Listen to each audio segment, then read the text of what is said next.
नमस्कार दोस्तों हम लोग घटना चक्र पूर्वावलोकन भारतीय राज्य व्यवस्था 2022 में कंप्लीट कर रहे थे, जिसमें जो है हम लोग शासन प्रणाली के अंतर्गत 35 क्वेश्चन तक हम लोग जो है कंप्लीट कर चुके हैं।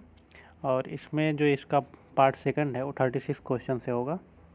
तो इसमें देखते हैं पहला क्वेश्चन 36। भारत का एक गणतंत्र है जिसमें अंतर्निहित है, तो यह राज्य का अध्यक्ष निर्वाचित होता है, इसीलिए गणतंत्र है। ठीक। निम्नलिखित में से किनसे भी निर्धारित होता है कि भारत का संविधान परिसंघीय है। तो किससे ये निर्धारित होता है कि भारत का संविधान परिसंघीय है? तो संविधान लिखित और अनम्य है, न्यायपालिका स्वतंत्र है, अवशिष्ट शक्तियों को केंद्र में निहित होना, या केंद्र और राज्यों के बीच शक्तियों का वितरण। तो परिसंघीय जो करेक्टर है वो जो है डी ऑप्शन है, केंद्र और राज्यों के बीच शक्तियों का वितरण। कोई राज्य संघात्मक है अथवा एकात्मक, यह संविधान द्वारा संघ और राज्यों के मध्य शक्तियों के विभाजन के आधार पर जाना जाता है। यदि संघ एवं राज्यों के मध्य शक्तियों का विभाजन है तो उस राज्य को संघीय राज्य कहा जाता है। और भारत का संविधान परिसंघीय है क्योंकि केंद्र और राज्यों के बीच शक्तियों का वितरण किया गया है। अगला क्वेश्चन है, भारतीय संविधान कैसा है? तो भारतीय संविधान ना ही कठोर है ना ही लचीला है, कठोर लचीला, अंशतः कठोर और अंशतः लचीला है। डी ऑप्शन हो जाएगा। अंशतः कुछ उसका भाग जो है कठोर है और कुछ भाग लचीला है। भारतीय संविधान कठोर रूप और नम्य का मिश्रण माना जाता है। ठीक। अतः यह अंशतः कठोर और अंशतः लचीला संविधान है। इसके कतिपय उपबंधों को संसद द्वारा साधारण बहुमत से ही संशोधित किया जाता है, जबकि कुछ उपबंधों के संशोधन के लिए अनुच्छेद 368 के अधीन 2/3 बहुमत की आवश्यकता होती है। साथ ही कुछ विशिष्ट उपबंधों में संशोधन के लिए संसद के विशेष बहुमत के अतिरिक्त आधे राज्यों का अनुसमर्थन भी प्राप्त होता है। तो इस वजह से कुछ तो इसके संशोधन साधारण बहुमत से हो जाते हैं, कुछ जो है 2/3 बहुमत की आवश्यकता पड़ती है, और कुछ में आधे राज्यों 50% से अधिक राज्यों की सहमति भी आवश्यक हो जाती है। तो इस तरह से अंशतः लचीला है और अंशतः कठोर है। अगला क्वेश्चन है, भारत की संसदीय शासन प्रणाली एवं ब्रिटेन की संसदीय शासन प्रणाली में अंतर का बिंदु निम्नलिखित में से कौन है?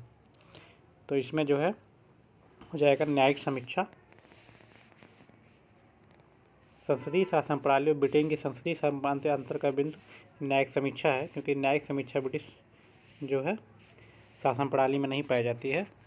ये अमेरिकन शासन प्रणाली, अध्यक्षात्मक शासन प्रणाली का एक कैरेक्टर है। तो सामूहिक उत्तरदायित्व भी है, द्विसदनात्मक व्यवस्था भी होता है, वास्तविक और नाममात्र का कार्यपालिका सब समानता है, केवल न्यायिक समीक्षा समानता के बिंदु हैं। ब्रिटिश संसद लिखित संविधान के अभाव में संप्रभु निकाय है, जबकि भारतीय संसद की शक्तियों कार्य प्रणाली संविधान की सीमाओं के अधीन है, जिनकी न्यायिक समीक्षा की जा सकती है। निम्न कथनों पर विचार कीजिए, अंत में दिए गए कोट से सही उत्तर का चयन कीजिए। कथन है, भारत के संविधान में एक संघीय प्रणाली का प्रावधान है क्योंकि उसने एक बहुत शक्तिशाली केंद्र की रचना की है। तो इसमें जो है शक्तिशाली केंद्र की रचना तो हुई है, और भारत का संविधान संघीय प्रणाली है, तो दोनों सही है लेकिन व्याख्या नहीं है, तब भी ऑप्शन सही हो जाएगा। भारतीय संविधान एक संघीय प्रणाली का प्रावधान करता है क्योंकि केंद्र और राज्यों के मध्य शक्तियों का स्पष्ट विभाजन है। यद्यपि यह पूर्ण संघ नहीं है क्योंकि इसमें इसके कई प्रावधान एक शक्तिशाली केंद्र की रचना करते हैं, अतः ए आर दोनों सही है, किंतु यह स्पष्टीकरण नहीं है। अगला क्वेश्चन है, भारत की संघवादिता व्यवहारिक नहीं है। ठीक, क्योंकि हमेशा कहा जाता है कि ये कहने को संघ है लेकिन ये एकात्मक रूप धारण कर लेता है। तो कह रहे हैं कि संघवादिता व्यवहारिक नहीं है क्योंकि भारत एक संघीय राज्य नहीं है। तो इसका जो है गलत है, भारत एक संघीय राज्य है, तो केवल ए और ए सही होगा और आर गलत हो जाएगा, क्योंकि भारत एक संघीय राज्य है। आर्टिकल 1 में दिया हुआ है, India should be A union of the state, राज्यों का एक संघ होगा। भारतीय राज्य व्यवस्था में निम्नलिखित में से कौन सा अनिवार्य विशेषता है जो यह दर्शाती है कि उसका स्वरूप संघीय है? तो इसमें ए ऑप्शन है सही। न्यायपालिका की स्वतंत्रता यह दर्शाती है कि उसका स्वरूप संघ ही है। बाकी संघ की विधायिका और संगठनिक इकाइयों के निर्वाचित प्रतिनिधि होते हैं। केंद्रीय मंत्रिमंडल में क्षेत्रीय पार्टियों के निर्वाचित प्रतिनिधि हो सकते हैं और मूल अधिकार न्यायालयों द्वारा परिवर्तनीय है। तो मेन इसमें जो ये ऑप्शन सही है, न्यायपालिका की स्वतंत्रता सुरक्षित है। भारतीय राज्य व्यवस्था के संघीय लक्षणों में क्या प्रमुख है देखते हैं। लिखित और कठोर संविधान संघीय लक्षण है। संविधान की सर्वोच्चता, केंद्र और राज्यों की में शक्तियों का वितरण, न्यायपालिका की स्वतंत्रता, द्विसदनीय संसद। इनमें से न्यायपालिका की स्वतंत्रता को सुरक्षित होना संघीय प्रणाली की अनिवार्य शर्तें हैं। इसमें न्यायपालिका की जो स्वतंत्रता है उसका सुरक्षित होना संघीय प्रणाली की अनिवार्य शर्त है, क्योंकि न्यायपालिका के पास ही संविधान की व्याख्या की शक्ति होती है। ठीक, ताकि संघीय संरचना में संविधान के मूलभूत प्रावधानों को केंद्र द्वारा एक पक्षीय रूप से परिवर्तित न किया जा सके। भारतीय संविधान के तहत केंद्र और राज्यों के बीच विवादों के संदर्भ में उच्चतम न्यायालय की आरंभिक अधिकारिता प्राप्त है। ज्ञातव्य है कि भारतीय संसद के उच्च सदन राज्यसभा में राज्यों संगठित इकाइयों के निर्वाचित प्रतिनिधि होना भी भारतीय राज्य व्यवस्था के संघीय स्वरूप को दर्शाता है, तथा न्यायपालिका की स्वतंत्रता की लिखित संविधान के तहत सुरक्षित होने को ही प्रश्नगत विकल्पों में भारतीय राज्य व्यवस्था के संघीय स्वरूप को दर्शाने वाली अनिवार्य विशेषताएं मानना समुचित उत्तर है। तो उसमें कई विशेषताएं, लेकिन जो मुख्य विशेषता वही है कि जो है न्यायपालिका की जो स्वतंत्रता है। अगला क्वेश्चन है, निम्न में से कौन एक भारत के संविधान का संघीय लक्षण नहीं है। तो भारत के संविधान का संघीय लक्षण नहीं है, तो संघीय लक्षण एकहरी नागरिकता नहीं होगा, एकात्मक शासन का होता है। बाकी केंद्र और राज्यों के बीच शक्ति बंटवारा, पूर्ण रूप से लिखित संविधान, स्वतंत्र न्यायपालिका, ये तीनों जो है संघीय लक्षण है। सी ऑप्शन नहीं है। एकहरी नागरिकता भारत के संविधान का संघीय लक्षण नहीं है। भारतीय संविधान में एकात्मक और संघात्मक दोनों ही विशेषताएं मौजूद हैं। भारतीय संविधान के संघात्मक लक्षणों में लिखित संविधान, कठोर संविधान तथा केंद्र राज्य शक्तियों का वितरण, न्यायपालिका की सर्वोच्चता एवं स्वतंत्रता, द्विसदनीय विधानमंडल आदि है। जबकि एकात्मक लक्षणों के अंतर्गत एकल नागरिकता, राज्यपालों की राष्ट्रपति द्वारा नियुक्ति, आपातकाल की घोषणा, समझौतों को लागू करने में संसद की शक्ति आदि का उल्लेख किया जा सकता है। ठीक, भारतीय संघीय व्यवस्था में कौन से एकात्मक तत्व पाए जाते हैं। तो बताना है एकात्मक तत्व कौन से पाए जाते हैं संघीय व्यवस्था में। तो लिखित संविधान, कठोर संविधान, संविधान की सर्वोच्चता, राज्यपाल की नियुक्ति है एकात्मक, शक्तियों का विकेंद्रीकरण जो है संघात्मक होता है, राज्य विधेयकों पर राष्ट्रपति की स्वीकृति, संवैधानिक संकट और एक सर्वोच्च न्यायालय, ये जो पार्ट हैं ये पाए जाते हैं एकात्मक में। ठीक है,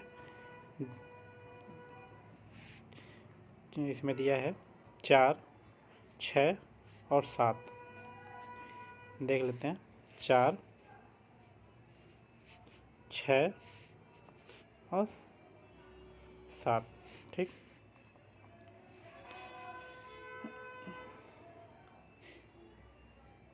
विकल्प डी सही है। सभी तत्वों में से क्रम संख्या 4, 6 और 7 उल्लिखित तत्व ही भारतीय प्रसंघीय व्यवस्था में एकात्मक तत्व हैं। क्रम संख्या 1, 2, 3 में उल्लिखित सभी तत्व परिसंघीय व्यवस्था के अनिवार्य तत्व हैं। क्रम 5 में उल्लिखित तत्व को हम शक्तियों के विभाजन के पर्यायवाची रूप में लें तो वह तत्व परिसंघीय व्यवस्था का कारक और अर्थात सर्वाधिक आधारभूत तत्व। परिसंघीय व्यवस्था के अन्य सभी तत्व इस तत्व से निकले हैं कि हमारी राज्य व्यवस्था आधिकारिक रूप से प्रसंघीय है, परंतु वह संघ सरकार यूनियन गवर्नमेंट की तरफ झुकी हुई है।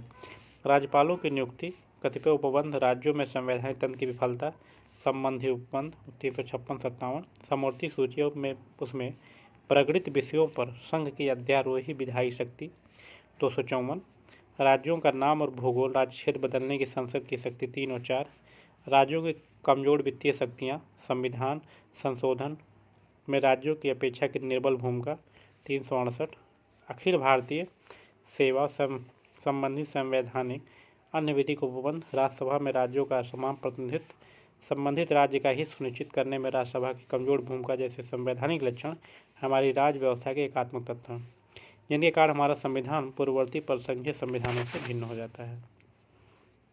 बताना है ये भी है कि भारतीय संघीय व्यवस्था में एकात्मक तत्व क्या है। ठीक है, तो शक्तियों का विकेंद्रीकरण तो जो है संघीय प्रणाली का तत्व होता है। राज्यपालों की नियुक्ति है, राज्यसभा में असमान प्रतिनिधित्व भी हो गया, और अखिल भारतीय सेवाएं तो 2, 3 और 5, बी ऑप्शन सही हो जाएगा। अगला क्वेश्चन है, भारत में संघीय व्यवस्था से संबंधित निम्न कथनों में कौन सही है। तो बताना है संघीय व्यवस्था में कौन सही है। संविधान शासन की मूल संरचना के लिए एक संघीय व्यवस्था की प्रस्तावना करता है।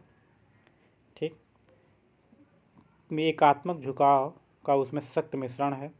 दोनों संघ तथा राज्य विधायिका प्रभुत्व संपन्न है। विधायिका वित्तीय तथा न्यायिक शक्तियाँ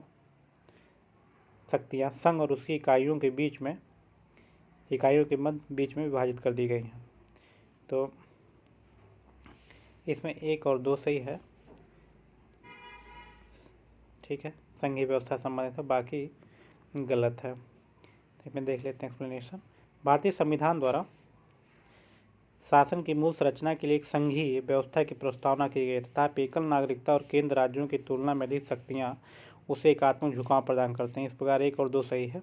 कथन 3, 4 गलत है, क्योंकि राज्य विधायिका रक्षा, वैदेशिक मामलों सहित अनेक संदर्भों में केंद्र से अलग नहीं है, और साथ ही यह न्यायिक शक्तियों का सोपानबद्ध क्रम है। संघ और राज्यों के मध्य विभाजन नहीं है।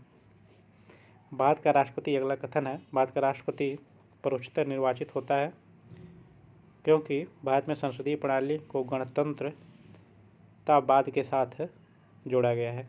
ये व्याख्या भी कर रहा है और सही भी है। जब जो है राष्ट्राध्यक्ष निर्वाचित हो तो वह गणतंत्र होता है। ठीक है, ये ऑप्शन सही है। भारत का राष्ट्रपति परोक्षतः अप्रत्यक्ष रूप से निर्वाचित होता है। भारत की संसदीय प्रणाली को गणतंत्र के साथ जोड़ा गया है, जिसमें कोई आनुवंशिक शासक नहीं होता, तथा राज्य के सभी पदाधिकारी प्रत्यक्षतः अप्रत्यक्षतः रूप से जनता द्वारा निर्वाचित होते हैं। इस प्रकार कथन ए और कार दोनों सही है, व्याख्या भी कर रहा है। अगला क्वेश्चन है, कथन कारण ये है, राजनीतिक दल लोकतंत्र के जीवन रखते हैं।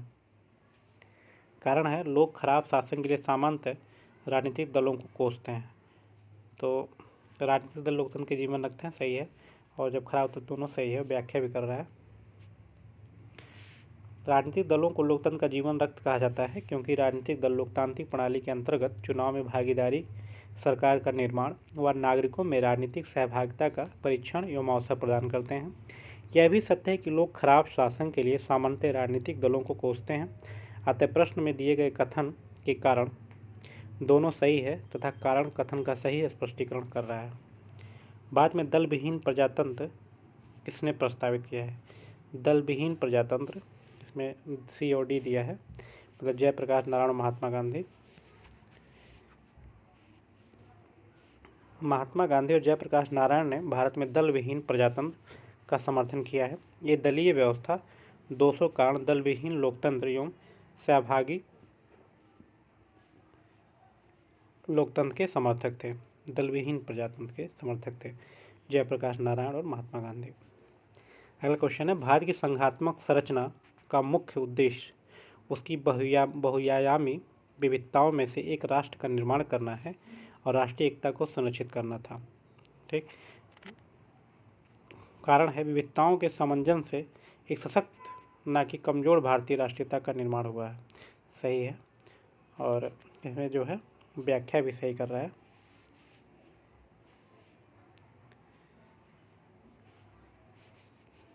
जो भारत में विविधता थी, इसी वजह से जो है संघात्मक व्यवस्था अपनाया गया, और भारत की वही विविधता जो है एकता का काम की, जो अखंड भारत को बनाए रखने में महत्वपूर्ण साबित हुई।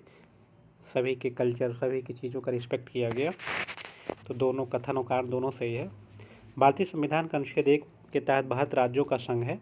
इसे वर्तमान में 28 राज्य और 9 केंद्र शासित प्रदेश हो गए हैं, 8 केंद्र शासित प्रदेश राज्य हैं।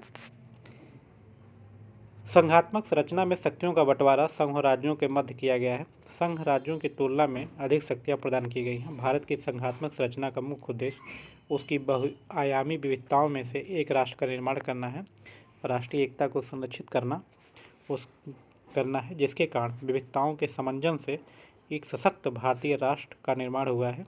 इस प्रकार प्रश्नगत कथन और कारण दोनों सही है तथा कारण कथन की व्याख्या भी कर रहा है। अगला क्वेश्चन है, कथन कारण ही है, भारतीय राजनीतिक व्यवस्था की प्रकृति में निरंतरता एवं परिवर्तन के तत्व मूर्त रूप में पाए जाते हैं। एकदम सही है। और कारण है, भारतीय राजनीतिक व्यवस्था में निम्न राजनीतिक कार्यशैली जैसे आधुनिक कार्यशैली, परंपरागत शैली, संत शैली के तत्व समाहित हैं। तो इसीलिए ये व्याख्या भी कर रहा है और कथन भी सही है। ये ऑप्शन सही हो जाएगा। भारतीय राजनीतिक व्यवस्था की प्रकृति में मौर्य काल से लेकर आधुनिक युग तक अपने विशिष्ट तत्व मूर्त रूप में आज भी विद्यमान है। यद्यपि विभिन्न युगों एवं काल के निरंतर परिवर्तनशील भारतीय राजनीतिक व्यवस्था के आधुनिक शैली, परंपरागत शैली एवं संत शैली के तत्व समाहित हैं। स्पष्ट है कि कथन एवं कारण दोनों सत्य है तथा कारण कथन की पुष्टि करता है। महिलाएं दलित, कथन कारण है, महिलाएं, दलित, निर्धन और अल्पसंख्यक समूह भारत में लोकतंत्र के सबसे बड़े दावेदार हैं, क्योंकि भारत में लोकतंत्र अधिक आत्मसम्मान की कामना का वाहक बनकर उभरा है। दोनों सही है और व्याख्या भी कर रहा है। ये ऑप्शन हो जाएगा।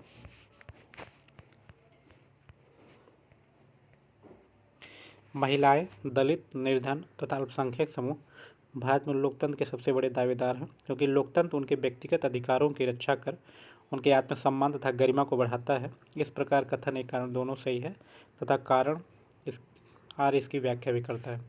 भारतीय संविधान के बृहद होने के कारण है, तो इसमें स्टार लगा हुआ है। इसमें दिया है, इसमें अनेक संविधानों के अनुभव सम्मिलित हैं। इसमें विशिष्ट प्रशासकीय प्रावधान है। यह एक बड़े देश के शासन संबंधित है। यह संघ और राज्य सरकारों का संविधान है। इसमें चारों ऑप्शन सही है। तो ये पूछना चाहिए था सभी इसलिए सभी सही है। इसमें भारत का संविधान विश्व का सबसे विशिष्ट संविधान है। इसके बृहद होने का एक कारण यह कारण नहीं है, बल्कि उपयुक्त सभी कारणों से संविधान का स्वरूप बृहदाकार हो गया है। अतः सभी विकल्प में कोई भी सत्य नहीं है, बल्कि सभी सत्य हैं। कोई एक सत्य नहीं है, सभी सत्य हैं उसमें। अगला क्वेश्चन है, निम्नलिखित में से कौन सा कथन सत्य है? संयुक्त राज्य अमेरिका में सरकार की संघीय प्रणाली है। सही है, ये सही है। और भारत में सरकार की संघीय और एकात्मक दोनों प्रकार की प्रणाली नहीं, भारत में जो है संघीय प्रणाली है। फ्रांस में सरकार की संघीय प्रणाली है, गलत है, एकात्मक शासन वहाँ पाई जाती है। पाकिस्तान में प्रधानमंत्री की नियुक्ति वहाँ जनता के द्वारा होती है, प्रधानमंत्री की नियुक्ति राष्ट्रपति के द्वारा की जाती है। अमेरिका के संविधान में संघीय प्रणाली का स्पष्ट उल्लेख है। भारत के संविधान में भारत में राज्यों का संघ बताया गया है, किंतु संविधान के कतिपय प्रावधान राज्यों की अपेक्षा केंद्र को ज़्यादा शक्तिशाली बनाने पर जोर देते हैं, जिससे कुछ विद्वान भारत के संविधान को संघात्मक एवं एकात्मक प्रणालियों का मिश्रण मानते हैं, किंतु भारतीय संविधान एकात्मक प्रणाली का लक्षण लिए हुए मूल रूप से संघीय संविधान है। ऐसा मानना ज़्यादा उचित है। निम्नलिखित में से कौन सा एक भारतीय संघ राज्य पद्धति की विशेषता नहीं है? भारत में स्वतंत्र न्यायपालिका है। केंद्र राज्यों की भी शक्तियों का स्पष्ट विभाजन किया गया है। सही है। संघबद्ध होने वाली इकाइयों को राज्यसभा में असमान प्रतिनिधित्व दिया गया है। सही है, असमान प्रतिनिधित्व है, क्योंकि राज्यसभा में जो है पॉपुलेशन के हिसाब से दिया गया है। डी ऑप्शन है, यह संघबद्ध होने वाली इकाइयों के बीच एक सहमति का परिणाम है। नहीं, सहमति का परिणाम अमेरिका है। अमेरिका के जो राज्य हैं, भारत के राज्य जो है सहमति के परिणाम नहीं है। भारतीय संघराज्य पद्धति की विशेषता में लिखित संविधान का होना, संविधान की सर्वोच्चता, शक्तियों का विभाजन, स्वतंत्र न्यायपालिका, द्विसदनीय विधायिका, राज्यों का राज्यसभा में असमान प्रतिनिधित्व, द्विस्तरीय सरकार आदि शामिल है। जबकि भारतीय संघ की प्रस्थापना संघबद्ध होने वाली इकाइयों के बीच किसी सहमति या समझौते द्वारा नहीं हुई है, बल्कि तथा भारतीय संघ में राज्यों इकाइयों को अलग होने का अधिकार नहीं दिया गया है। भारतीय संविधान के अनुच्छेद 1 में उल्लिखित इंडिया अर्थात भारत राज्यों का संघ होगा दिया गया है। अतः विकल्प डी भारतीय राज्य पद्धति की विशेषता नहीं है, यह अमेरिकी संघवाद संबंधित है। अगला क्वेश्चन है, कथन कारण है, भारतीय संघात्मक व्यवस्था को अर्धसंघात्मक कहा जाता है। सही है। भारत में एक स्वतंत्र न्यायपालिका है जिसे न्याय पुनर्वीक्षण का अधिकार है। दोनों सही है, व्याख्या नहीं कर रहा है। बी ऑप्शन हो जाएगा। भारत के संविधान का वर्णन विभिन्न प्रकार से किया गया है। इसे अर्धसंघीय कहा गया है, इसे परिसंघीय किंतु प्रबल एकात्मक अथवा केंद्र समर्थक भी कहा गया है। संरचना में परिसंघीय किंतु भावना में एकात्मक, सामान्य स्थिति में परिसंघीय किंतु आपात स्थिति आदि के दौरान पूर्णतः एकात्मक रूप में परिवर्तित हो जाने के इसके गुण के कारण ही इसे अर्धसंघात्मक कहा जाता है। भारतीय संविधान में स्वतंत्र न्यायपालिका का प्रावधान है तथा सर्वोच्च न्यायालय एवं उच्च न्यायालयों को न्याय पुनरीक्षण की शक्ति प्राप्त है। संविधान के विभिन्न अनुच्छेदों तथा 13, 12, 131, 136, 141, 143, 226, 227, 245, 246, 372 आदि के उपबंध प्रत्यक्ष या अप्रत्यक्ष रूप से न्यायपालिका को न्याय पुनरीक्षण की शक्ति प्रदान करते हैं। इस प्रकार प्रसंगत कथन और कारण दोनों सही है, व्याख्या नहीं करता। अगला क्वेश्चन है कथन कारण यह, भारतीय संविधान अर्धसंघात्मक है। ठीक है, क्योंकि भारतीय संविधान ना तो संघात्मक है और ना ही एकात्मक, तो इसमें जो है दोनों व्याख्या भी कर रहा है, क्योंकि ना ही पूरी तरह संघात्मक है ना ही एकात्मक, तो इसे अर्धसंघात्मक कहा जा सकता है। ये ऑप्शन सही है। भारतीय संविधान का वर्णन विभिन्न प्रकार से किया गया है। इसे अर्ध परिसंघी कहा गया है, इसे परिसंघी किंतु प्रबल एकात्मक अथवा केंद्र समर्थक भी कहा जाता है। इसे संरचना में परिसंघी किंतु भावना में एकात्मक, सामान्य परिस्थिति में परिसंघी किंतु आपात स्थिति के दौरान पूर्णतः एकात्मक रूप में परिवर्तित हो जा सकने वाला कहा गया है। भारतीय संविधान मूलतः संघात्मक है, परंतु उसमें केंद्रीकरण की प्रवृत्ति प्रबल है। इसका मत का समर्थन संविधानविद दुर्गादास बसु भी करते हैं। वस्तुतः भारतीय संविधान ना तो पूर्णतः संघात्मक है और ना ही पूर्णतः एकात्मक है, इसी कारण से अर्धसंघात्मक कहा गया है। ठीक, भारतीय संविधान की प्रकृति क्या है? तो भारतीय संविधान की प्रकृति संघीय एकात्मक संसदीय, प्रकृति में संघीय किंतु भावना में एकात्मक, डी ऑप्शन सही हो जाएगा। भारतीय संघवाद को सहकारी संघवाद किसने कहा है? तो भारतीय संघवाद को सहकारी संघवाद जी ऑस्टिन ने कहा है। जी ऑस्टिन ने सहकारी संघवाद कहा है। भारतीय संविधान की प्रकृति संघात्मक है या एकात्मक, इसके संबंध में विद्वानों में मतभेद है। कुछ विद्वान इसे संघात्मक संविधान की संज्ञा देते हैं, जबकि कुछ विद्वान इसे एकात्मक संविधान मानते हैं। जी ऑस्टिन के अनुसार भारत का संविधान सहकारी परिसंघीय संविधान है, जबकि केसी वेयर के अनुसार भारत का संविधान अर्धसंघीय है। ठीक, केसी वेयर इसको अर्धसंघीय कहते हैं और जी ऑस्टिन उसको सहकारी कहते हैं, कोऑपरेटिव फेडरलिज्म कहते हैं। किसने कहा था, अगला क्वेश्चन है, किसने कहा था भारत अर्धसंघात्मक है? तो अर्धसंघात्मक जो है केसी वेयर ने कहा है, ऑस्टिन ने सहकारी कहा है। ठीक, अगला क्वेश्चन है, भारतीय संविधान के विषय में निम्नलिखित कथन में से किसका है? बताना है कथन किसका है। भारतीय संविधान अधिक कठोर और अधिक लचीले के मध्य एक अच्छा संतुलन स्थापित करता है, मतलब अर्धसंघात्मक व्यवस्था है, केसी वेयर। भारतीय संविधान की संशोधन प्रक्रिया के संदर्भ में भारतीय संविधान के लिए उपयुक्त कथन केसी वेयर का है। निम्नलिखित में से किस का कथन है कि संविधान को संघात्मकता के तंग ढांचे में नहीं ढाला गया है? संघात्मकता के तंग ढांचे में नहीं ढाला गया है, इसको बी आर अम्बेडकर कहते हैं।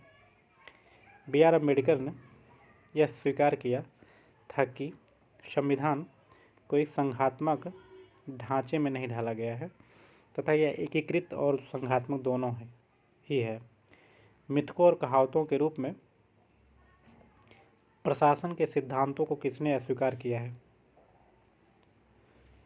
मिथकों और कहावतों के रूप में प्रशासन के सिद्धांतों किसने अस्वीकार किया है? तो हर्बर्ट साइमन ने।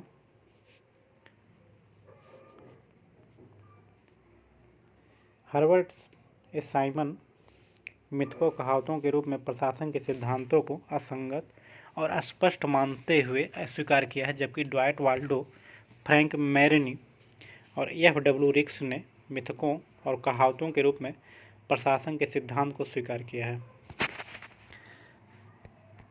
अगला क्वेश्चन है, विधि और स्वाधीनता के बीच सबसे उपयुक्त संबंध को निम्नलिखित में से कौन प्रतिबिंबित करता है? विधि और स्वाधीनता, यदि विधियां अधिक होती हैं तो स्वाधीनता कम होती है। ठीक, विधि, यदि विधियाँ अधिक हो तो ऐसा नहीं है, विधि है तो स्वाधीनता बढ़ाती है, लोगों की स्वतंत्रता की रक्षा ही विधि करती है। यदि विधि नहीं है तो स्वाधीनता भी नहीं है, ये सही है। यदि विधि नहीं है तो स्वाधीनता नहीं रहेगा, ठीक। या स्वाधीनता है तो विधि निर्माण जनता को करना होगा, यदि परिवर्तन बार बार होता तो स्वाधीनता नहीं। तो विधि जो होता है हमारी स्वतंत्रता को बढ़ाने के लिए ही होता है, तो इसमें बी ऑप्शन सही होगा। यदि विधि नहीं है तो स्वाधीनता भी नहीं है, ठीक। यदि विधि नहीं है तो स्वाधीनता भी नहीं है। यह कथन विधि स्वाधीनता के मध्य सबसे उपयुक्त संबंध को दर्शाता है। स्वाधीनता का तात्पर्य विधि का पूर्ण अनुपस्थित कदापि नहीं है।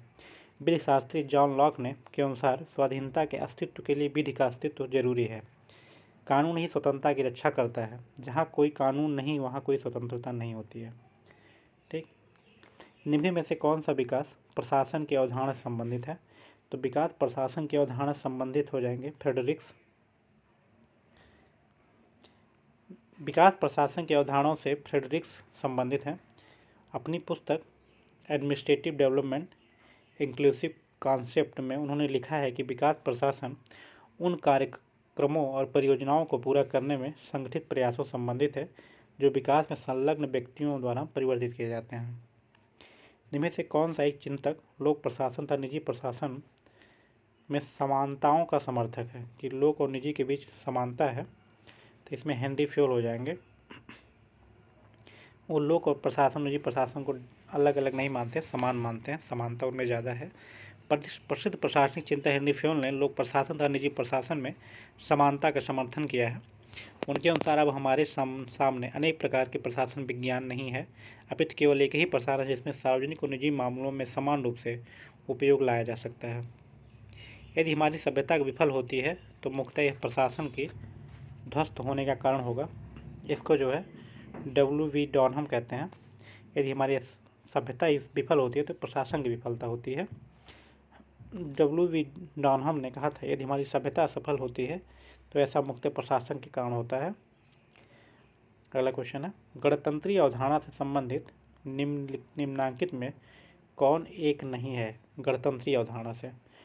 तो गणतंत्रीय अवधारणा हम लोग देख लिखे हैं, जो राष्ट्राध्यक्ष राजा होगा वो निर्वाचित होता है, ठीक। एक राजा जिनमें जनता सर्वोच्च होती है, एक राज्य जिनमें जनता सर्वोच्च होती है, ये गणतंत्र की अवधारणा है। सर्वोच्च शक्ति निर्वाचित प्रधान में निहित हो है। सर्वोच्च शक्ति एक राजा के समान एक ही व्यक्ति में निहित हो, नहीं, इसमें नाम मात्र होते, गलत है। एक ऐसी राज्य सरकार जो जनता द्वारा निर्वाचित प्रतिनिधि हो, तो इसमें सी ऑप्शन सही हो जाएगा, क्योंकि यह गणतंत्र की अवधारणा नहीं है, ठीक। विकल्प सी गणतंत्र अवधारणा संबंधित नहीं है, जबकि अन्य सभी विकल्प हैं। निम्नलिखित में दिया है कि विधि का शासन रूल ऑफ लॉ, इसके जो है जनक डायसी को माना जाता है रूल ऑफ लॉ के। तो इसका लक्षण बताना क्या है? शक्तियों का परिसीमन, विधि के समझ क्षमता, ठीक, विधि के समझ क्षमता, शक्तियों का परिसीमन और सरकार के प्रति जन उत्तरदायी, स्वतंत्रता और नागरिक अधिकार, ठीक। तो इसमें एक सही हो जाएगा, 2 और 4 सही हो जाएगा, सी ऑप्शन। प्रोफेसर डायसी ने 1885 अपनी पुस्तक द लॉ ऑफ कॉन्स्टिट्यूशन में विधि के शासन के 3 लक्षण बताए थे। डायसी ने अपनी book the law of constitution में, पहला कि विधि की सर्वोच्च परिता होना चाहिए। इसका तात्पर्य है कि विधि सर्वोच्च है तथा राज्य की या व्यक्ति की स्वेच्छाचारिता का अभाव होना, अर्थात किसी भी व्यक्ति को केवल विधि के उल्लंघन हेतु दंडित किया जा सकता है, अन्य किसी हेतु नहीं। स्वेच्छाचारिता का अभाव शक्तियों के परिसीमन के रूप में प्रतिबिंबित होता है, ठीक।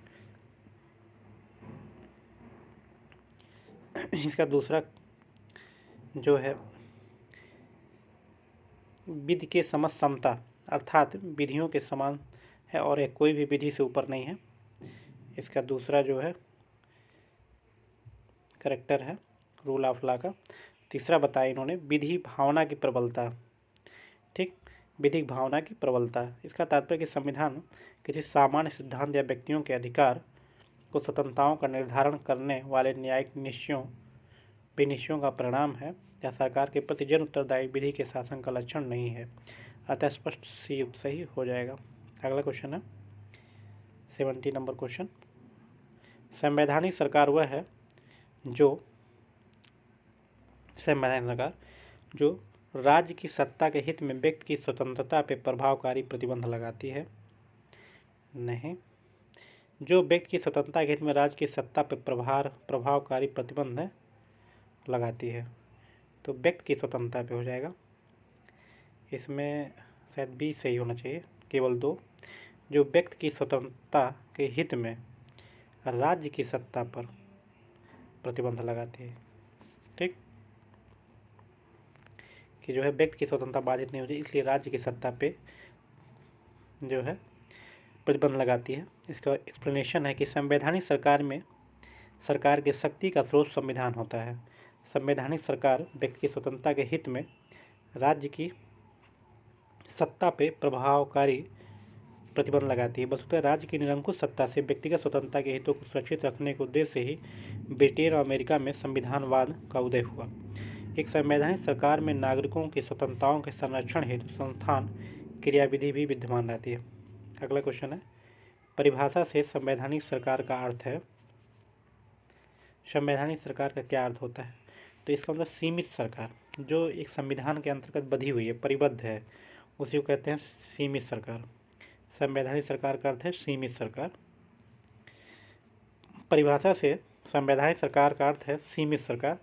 इसका तात्पर्य सरकार उसके तीनों अंग विधायिका, कार्यपालिका, न्यायपालिका स्रोत संविधान में है और इस संविधान में निहित उपबंधों के अधीन कार्य करते हैं।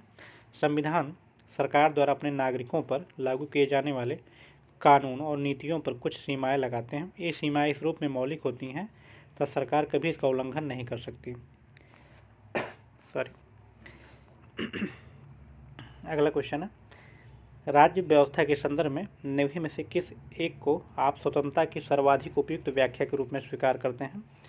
तो राजनीतिक शासकों की तानाशाही के विरुद्ध संरक्षण, नियंत्रण का अभाव, इच्छा अनुसार कुछ भी करने का अवसर, स्वयं को पूर्णतः विकसित करने का अवसर ही जो है स्वतंत्रता की सर्वाधिक उपयुक्त व्याख्या है कि स्वयं को पूर्णतः विकसित करने का अवसर मिले। राज्य व्यवस्था के संदर्भ में स्वतंत्रता का अर्थ व्यक्ति पे बाहरी प्रतिबंधों के अभाव के साथ व्यक्ति की आत्म अभिव्यक्ति की योग्यता का विस्तार करना और उसके अंदर संभावनाओं को विकसित करना है। राजनीतिक शासकों की तानाशाही के विरुद्ध संरक्षण, नियंत्रण का अभाव एवं इच्छानुसार कुछ भी करने की स्वतंत्रता पहले है, परंतु ये पूर्णतः उपयुक्त अर्थ में स्वतंत्रता की व्याख्या नहीं करते। वस्तुतः किसी व्यक्ति की स्वतंत्रता की सीमा उस समय प्रतिबंध लगाना अनिवार्य हो जाता है जब वह दूसरों की स्वतंत्रता को बाधित करने लगते हैं। नियंत्रण का अभाव एवं इच्छानुसार कुछ भी करने का अवसर, इसके अंतर्गत किए गए कार्य दूसरों पर असर डालते हैं। इनमें से बाकी लोग प्रभावित होते हैं, उनकी स्वतंत्रता पर प्रतिबंध लगाए जा सकते हैं। वहीं स्वयं को पूर्णतः विकसित करने का अवसर स्वतंत्रता की वह स्थिति है जिसमें लोग अपनी रचनात्मक क्षमताओं को विकास करते हैं। इस अर्थ में स्वतंत्रता व्यक्ति की रचनाशीलता, संवेदनशीलता को भरपूर विकास को बढ़ावा देती है। विकास खेल, विज्ञान, कला, संगीत, अन्वेषण जैसे क्षेत्र में भी हो सकता है। अगला क्वेश्चन है, समाज में समानता होने का एक निहितार्थ यह है कि उसमें विशेषाधिकारों का अभाव हो। यही ऑप्शन सही हो जाएगा। तो विशेषाधिकारों का कोई किसी विशेष व्यक्ति या विशेष संप्रदाय के लोगों को विशेष अधिकार न मिले तो ही समाज में समानता कहा जाता है। ठीक, ये ऑप्शन हो जाएगा सही। समानता एक सामान्य अर्थ यह हुआ कि रंग, नस्ल, धर्म, जाति, लिंग के आधार पर किसी व्यक्ति के साथ भेदभाव नहीं किया जा सकता और किसी व्यक्ति को विशेषाधिकार नहीं दिया जा सकता। तो समाज में समानता होने के निहितार्थ यह है कि उसमें विशेषाधिकार का अभाव है। ठीक, अगला क्वेश्चन है, भारत एवं अमेरिका की राजनीतिक व्यवस्थाओं के बीच निम्नलिखित में से कौन सी विशेषताएं समान हैं? तो भारत और अमेरिका के बीच में बता रहा है अवशिष्ट शक्तियों का केंद्र के पास नहीं, ये गलत है क्योंकि वहाँ पर अमेरिका में अवशिष्ट शक्तियाँ राज्यों के पास होती हैं, अवशिष्ट शक्तियाँ राज्यों के पास हैं। भारत में अवशिष्ट शक्तियाँ जो है केंद्र के पास है, इसलिए ये भी गलत हो गया, ये भी गलत हो गया। राष्ट्रपति के पास पॉकेट वीटो की शक्ति ये सही है। उच्च सदन में कुछ मनोनीत सदस्य, ठीक, तो वहाँ पे निर्वाचित होते हैं, तो इसमें केवल 3 ऑप्शन सही हो जाएगा। किसी विधेयक पर कोई भी कार्रवाई सकारात्मक नकारात्मक करने की राष्ट्रपति की शक्ति को पॉकेट वीटो के रूप में जानी जाती है। भारतीय राष्ट्रपति अमेरिकी राष्ट्रपति दोनों ही पॉकेट वीटो की शक्ति रखते हैं। यद्यपि अमेरिकी राष्ट्रपति की यह शक्ति भी भारतीय राष्ट्रपति की इस शक्ति के सापेक्ष छोटी है, क्योंकि इसे विधेयक पर कोई कार्रवाई न किए जाने की स्थिति में 10 दिन में विधेयक को वापस करना होता है, जबकि भारतीय संविधान में राष्ट्रपति हेतु कोई समय सीमा का उल्लेख नहीं किया गया है, जबकि अमेरिका में 10 दिन में ही उनको वापस करना होता है। भारत तथा अमेरिका की राजनीतिक व्यवस्थाओं के बीच पॉकेट वीटो की शक्ति विशेषता ही समान है। भारत में अवशिष्ट शक्तियाँ केंद्र के पास, अमेरिका में राज्यों के पास हैं। अमेरिका के उच्च सदन में सभी सदस्य प्रत्यक्षतः निर्वाचित होते हैं, जबकि भारत में 12 सदस्य मनोनीत किए जाते हैं। ठीक, तो इसलिए केवल पॉकेट वीटो ही समानता है। अगला क्वेश्चन है, दूसरे प्रशासनिक आयोग जो वीरप्पा मोइली के अध्यक्षता में बनाया गया था, भारत में सुशासन की बाधाओं की पहचान की है। ठीक, तो भारत में सुशासन की बाधाओं की पहचान की है नागरिक केंद्रित प्रशासन के अंतर्गत। ये चैप्टर उसमें शासन का केंद्र बिंदु। द्वितीय प्रशासन सुधार आयोग की प्रतिवेदन संख्या 12 मतलब सभी रिपोर्ट को मतलब एक प्रतिवेदन कहा गया है। तो जो 12वीं रिपोर्ट है उसको 12वां प्रतिवेदन कहा जाता है, जो नागरिक केंद्रित प्रशासन शासन का केंद्र बिंदु है। भारत में सुशासन की बाधाओं की पहचान की गई है। सुशासन के लिए आवश्यक पूर्व शर्तों का उल्लेख है। अगला क्वेश्चन है, भारतीय संघवाद में विविधताओं में एकता को प्रोन्नत करने हेतु निम्नलिखित में से किस संस्थानों को आवश्यक माना गया है? तो इसमें जो है अंतर्राज्यीय परिषद एवं राष्ट्रीय विकास परिषद सही है। एकता में विविधता के लिए सही है, विविधता में एकता के लिए। दूसरा ऑप्शन है वित्त आयोग क्षेत्रीय परिषद, इनका भी एक कार्य है। एकल न्यायिक व्यवस्था अखिल भारतीय सेवाएं भारत को बांधे रखी हैं अखंडता को, तथा डी ऑप्शन सही हो जाएगा सभी। भारतीय संघवाद में विविधताओं में एकता को प्रोन्नत करने हेतु उपरोक्त सभी संस्थानों को आवश्यक माना गया है। अंतर्राज्यीय परिषद तथा राष्ट्रीय विकास परिषद, वित्त आयोग एवं क्षेत्रीय परिषद, एकल न्यायिक व्यवस्था एवं अखिल भारतीय सेवाएं भारतीय संघवाद में विविधताओं में एकता को प्रोत्साहित करते हैं। ऐसे संघ और राज्यों आपस में जुड़े रहते हैं। भारतीय संविधान में अनुच्छेद 263 में अंतर्राज्यीय परिषद का उल्लेख है। राज्यों के पास आपस में अथवा संघ के विवाद की स्थिति में राष्ट्रपति अंतर्राज्यीय परिषद का गठन करते हैं। योजना के निर्माण में राज्यों की भागीदारी के लिए राष्ट्रीय विकास परिषद की स्थापना की जाती है, जिसके अध्यक्ष प्रधानमंत्री तथा सदस्य राज्यों के मुख्यमंत्री होते हैं। संघ राज्यों के बीच करों के शुद्ध आगमों को संचित निधि में राज्यों के राजस्व में सहायता अनुदान को शासित करने आदि के अनुच्छेद 280 के तहत राष्ट्रपति द्वारा वित्त आयोग की स्थापना की जाती है। केंद्र और राज्यों के बीच तथा राज्यों के आपसी मतभेदों को स्वतंत्र एवं निष्पक्ष विचार विमर्श के माध्यम से सुलझाने के लिए क्षेत्रीय परिषदों की स्थापना की जाती है। भारत में एकल न्यायिक व्यवस्था को अपनाया गया है, जिसमें उच्चतम न्यायालय सर्वोच्च है, जिसके द्वारा दिया गया निर्णय सर्वमान्य अंतिम होता है। अनुच्छेद 312 में अखिल भारतीय सेवा का उल्लेख किया गया है, जो संघ और राज्यों के दोनों के लिए है। अगला क्वेश्चन है, निम्नलिखित में से किस दशक में भारत की संसदात्मक व्यवस्था केंद्रीयता से संघवाद की ओर खिसकी? तो 1980 का दशक है। ठीक, इस दशक में क्या हुआ? यद्यपि 1960-70 के दशक में देश में विभिन्न राज्यों में विपक्ष का उभार होने लगा और कुछ राज्य कांग्रेस के हाथ से निकल गए, परंतु वास्तव में भारत में संसदात्मक व्यवस्था केंद्रीयता से संघवाद की ओर 1980 के दशक 71 से 80 में खिसकी, जब बहुत से राज्यों में कांग्रेस पार्टी का बहुमत नहीं रहा। स्टार्टिंग में जब देश स्वतंत्र हुआ तो जो है केंद्र में भी और राज्य में दोनों में कांग्रेस का शासन था, तो कहीं ना कहीं इसका एकात्मक करेक्टर था। लेकिन 60 के दशक में लगभग 67-65 नेहरू की डेथ के बाद से जो है शुरू हो गया, राज्यों में भी गैर कांग्रेसी सरकार बनने लगी। तो ये जो है संघ और राज्य का विवाद शुरू हो गया और यहीं से जो है संघात्मक माना जाता है। तो ये 80 के दशक से संघात्मक रूप ग्रहण कर लिया। तो दोस्तों इस हिसाब से हम लोग देख चुके हैं, शासन प्रणाली कंप्लीट कर चुके हैं हम लोग। अगला टॉपिक है राष्ट्रीय प्रतीक। ये छोटा टॉपिक रहेगा, ये बड़ा टॉपिक था, यहाँ से क्वेश्चन बार बार आ रहे हैं, तो इस पर 2 वीडियो हो गया। अब हम लोग का ये राष्ट्रीय प्रतीक है। अगले जो हम लोग वीडियो में देखेंगे वो राष्ट्रीय प्रतीक से संबंधित क्वेश्चन और उससे संबंधित नोट देखेंगे। दोस्तों ये सेशन आपको पसंद आ रहा हो तो इसको लाइक, शेयर और सब्सक्राइब करें और अपने कमेंट ज़रूर बताएं, फीडबैक देते रहें। धन्यवाद।